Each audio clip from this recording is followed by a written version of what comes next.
ગાઝામાં સીઝફાયરનો પ્રસ્તાવ યુએનએસસીમાં પાસ અમેરિકાએ પહેલીવાર રજૂ કર્યો દાવો ઇઝરાયલ પહેલેથી જ સહેમત છે હમાસ પણ વાતચીત માટે તૈયાર ઇઝરાયલ અને હમાસ વચ્ચે 8 મહિનાથી ચાલેલા યુદ્ધ વચ્ચે સોમવારે સંયુક્ત રાષ્ટ્ર સુરક્ષા પરિષદમાં સીઝફાયરનો પ્રસ્તાવ પસાર કરવામાં આવ્યો હતો।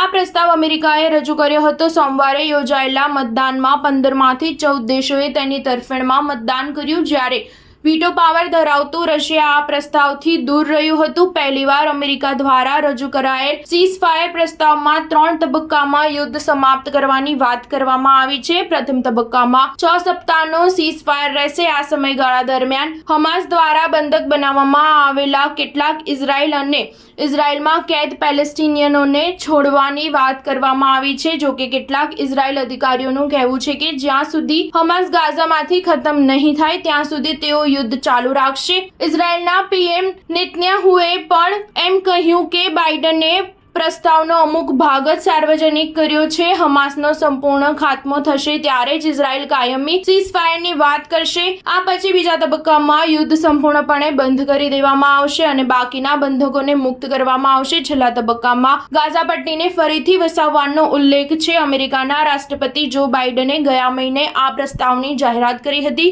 અમેરિકાના મતે ઇઝરાયલ આ પ્રસ્તાવને પહેલા જ સ્વીકારી ચૂક્યું છે। સોમવારે તેઓ પીએમ નેતન્યાહુને પણ મળ્યા હતા।